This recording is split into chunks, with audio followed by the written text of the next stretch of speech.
Imagine a fascinating journey in the world of fashion, where a simple joke led to something huge. It's a story of dreams, hard work, and unexpected surprises.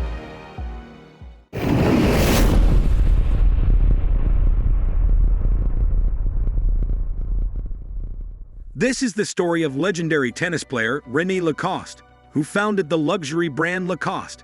He went from jokingly branding his shirt with a crocodile to making millions of dollars selling clothing with crocodiles on it.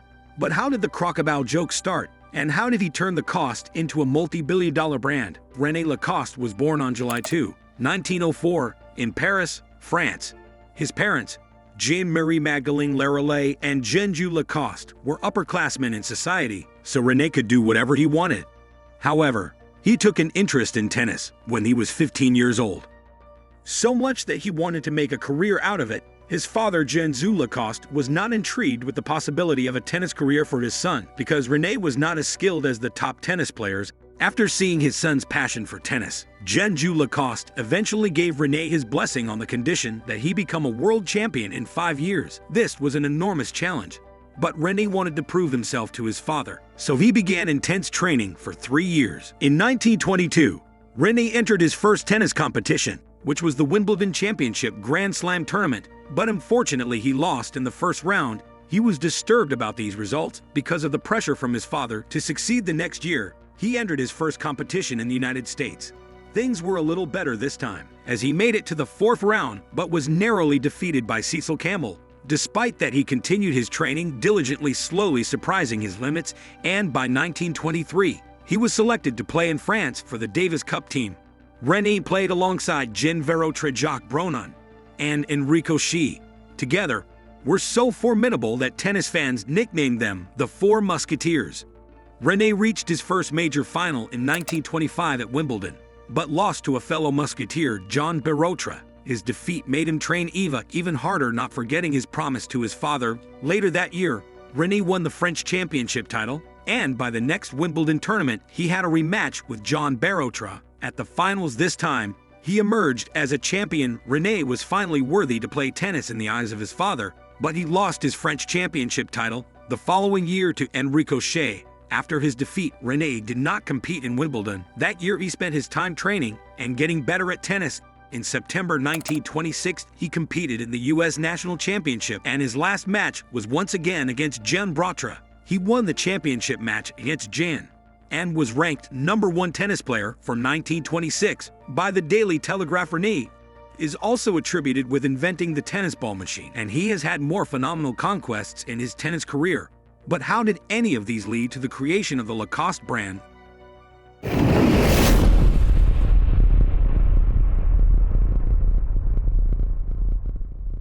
René developed a unique style of playing tennis that did not go unnoticed. He often played around the back of the court and slithered around the court. While playing in 1926, the French Davis Cup team reached the World Group Final, and they lost to the U.S. team. However, something phenomenal happened in the last tournament that intrigued American journalists. The American team had Bill Tilden as their best player. He was well known for having an undefeated winning streak in tennis championships. Bill Tilden's opponent for the World Cup final was René, and every tennis enthusiast in the world was on the edge of their seat. To the surprise of everyone, René pulled off an upset to triumph over Bill, winning the 4-set game against him. The American journalist present at the game noticed René's phenomenal style of playing and nicknamed him the Crocodile, although the team lost the finals. This one win boosted their chances of winning the cup the following year. René defeated Bill again in the next World Group Final in one of his 3 matches against him. The Crocodile nickname made its way to France, and René loved it, admitting that the name highlighted his tenacity on the tennis courts and dedication to never giving up on his prey. Later that year, the Davis Cup team was in a crucial match, and their captain promised René a crocodile skin suitcase if they won. René took him up on that promise and went ahead to win the match. Robert George designed a signature crocodile and embroidered it on René's blazer. He wore the blazer to the court during his next game, and his confidence drew the eyes of tennis fans.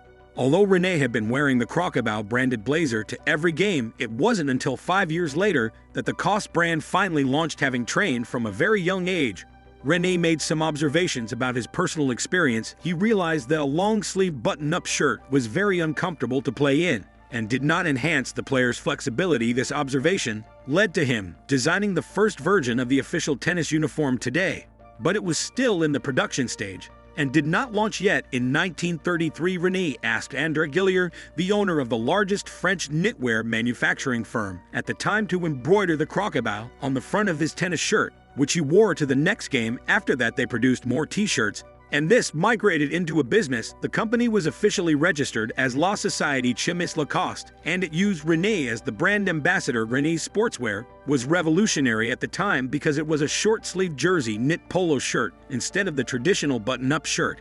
Lacoste sportswear. René sportswear grew even more popular, yet they could not gain a license to sell their products under the Lacoste United brand States. name. In 1950, Lacoste started a partnership with a corporation in the United States called Izod. They created a sub-brand called Izod Lacoste that produces Lacoste-branded clothing. Lacoste started by producing only white-colored branded sportswear, but from 1950, after their partnership with Izod, they started producing shirts of other colors. By 1970, Lacoste sportswear had gained full popularity in the United States. 7 years later, a sportswear brand called Le Tigre was established in the U.S. to compete with Izod Lacoste.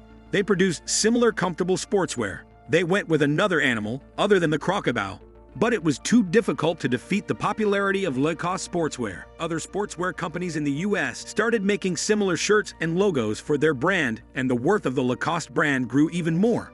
Although René was the first brand ambassador of the Lacoste brand, he attributed its success to him not choosing a friendly animal to be the logo of Lacoste. Even after his retirement from tennis in 1932, René continued to design innovative sports goods. In the 1960s, he designed an unprecedented steel racket in the 1960s, which was used by Jimmy Connors and other top players. Has expanded Lacoste's sporting territory from just sportswear to sport goods. In 1964, René's son Bernard Lacoste took over the company. He had been in charge of the partnership between Lacoste and Izod, but within the 70s and 80s, teenagers began to address the shirt as just Izod instead of Izod Lacoste. However, the union of both brands remained profitable until Izod Lacoste's parent company, Crystal Brands Incorporated, drowned in debts from other business ventures. The company tried to separate Izod and Lacoste to repay the debts, but eventually Crystal had to sell their half of Lacoste back to the original French company, while Izod was sold to another company. In 1993, Lacoste ended their partnership with Izod after Lacoste regained exclusive U.S. rights to distribute shirts under its own brand, Lacoste Future.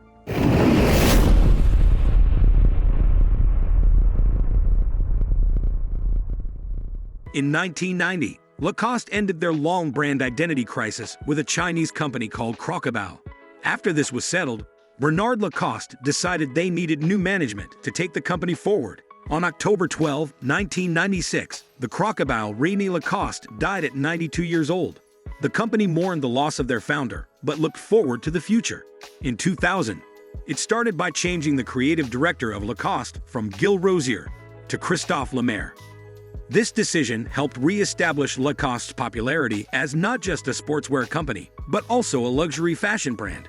Under the new administration, Lacoste diversified their products away from just clothing. Lacoste branched out into other areas of fashion and began producing footwear, eyewear, leather goods, lingerie, perfume, towels, and watches. In 2005, Bernard Lacoste fell ill and handed over the company to his younger brother, Michael Lacoste. Michael had worked in the company with his brother for years, so he was more than capable of carrying on the legacy. On the 21st of March 2006, Bernard died, and the company mourned the loss of another president. Lacoste began licensing its trademark to other companies after Michael took over its administration. However, that decision changed in a few years. Although Lacoste polo shirts are manufactured under license in Thailand and China, Devon Lay now owns an exclusive license to Lacoste clothes worldwide. The company gained greater heights and continued to expand their territory. In 2007, Lacoste introduced an e-commerce site for the U.S. market, and by 2010, Lacoste began using celebrities as brand ambassadors, the most recent of which is tennis player Novak Djokovic. He was named the new crocodile. I'm proud to be the new crocodile after the brand originator René Lacoste. Hence, Novak was given a brand ambassador 5-year contract that started in 2017. Today, the crocodile logo of the Lacoste brand speaks for the company. The brand is extremely popular, with millions of fans on and off social media from diverse communities. Lacoste started the René Lacoste Foundation to help children play sports in school and give them a supportive community. It has grown from a company named after a joke to a brand worth $1 billion. Have you seen designer clothing with a crocodile symbol on it? What did you think it meant? Have you tried buying a product by the Lacoste brand? Was it too expensive? Comment your thoughts below. Don't forget to like this video and check out other videos on our channel.